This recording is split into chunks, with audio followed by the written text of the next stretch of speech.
और गलत हैं और उनको उसके बारे में शिकायती पत्र भी देना चाहिए। देखिए, श्री राहुल गांधी जी नेता प्रतिपक्ष हैं, लेकिन आज मैं यह कह सकता हूं कि देश को जिस प्रकार से आज आगे बढ़ाने वाले अत्यधिक परिपक्व माननीय प्रधानमंत्री जी मिले हैं, सत्ता पक्ष मिला है, उतना ही अपरिपक्व विपक्ष मिला है। श्री राहुल गांधी जी जितने भी आरोप लगाते हैं वो सब टाइम फिस हो जाते हैं। वो कभी भूकंप लाने की बात करते हैं, कभी एटम बम फोड़ने की बात करते हैं, कभी हाइड्रोजन बम फोड़ने की बात करते हैं। यह विनाशवादी सोच का परिचायक है और यह पूरी कवायद इसलिए हो रही है क्योंकि उनको यह स्पष्ट पता चल गया है कि माननीय नरेंद्र मोदी जी के रहते हुए वह प्रधानमंत्री की कुर्सी तक नहीं पहुंच पाएंगे और यह सत्ता की व्याकुलता है। इसके कारण से इस प्रकार के गैर जिम्मेदाराना बयान देश की संवैधानिक संस्थाओं को निशाना बनाने का काम ये कांग्रेस के द्वारा जानबूझ करके किया जा रहा है। जैसे कोई विदेशी शक्तियों के हाथ में खेल रहा हो, उसी प्रकार का बयान श्री राहुल गांधी जी दे रहे हैं। तो राहुल गांधी ने बदलेगा, जल्दी का जिक्र किया।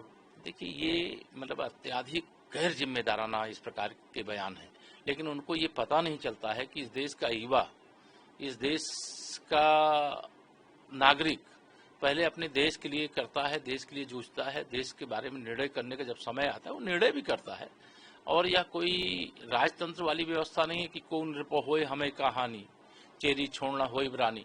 अब तो समय वो आ गया है कि जनता जिसको चाहती है उसको चुनती है, जिसको चाहती है देश और प्रदेश की बागडोर सौंपती है।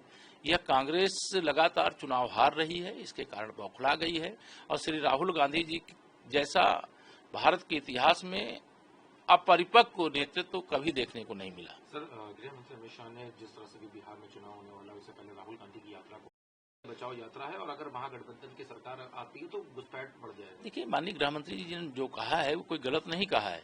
इनका एक सूत्री लक्ष्य रहता है कि घुसपैठिए इनके वोटर हो सकते हैं, इसलिए उनको वोटर बनाओ, उनको भारत में लाकर बसाओ, भारत का जो डेमोग्राफी है उसको गड़बड़ करो। यह एक सूत्री कांग्रेस का एजेंडा रहा है। कांग्रेस के शासन में आतंकवाद, कांग्रेस के शासन में नक्सलवाद, कांग्रेस के शासन में अलगाववाद, यह पूरा देश जानता है। अब ये सब समाप्त हो रहा है, विकास के पथ पर देश आगे बढ़ रहा है और यह कांग्रेस को सहन नहीं हो रहा है। उनको लग रहा है कि आने वाले समय में उनके हाथ में सत्ता नहीं रहेगी।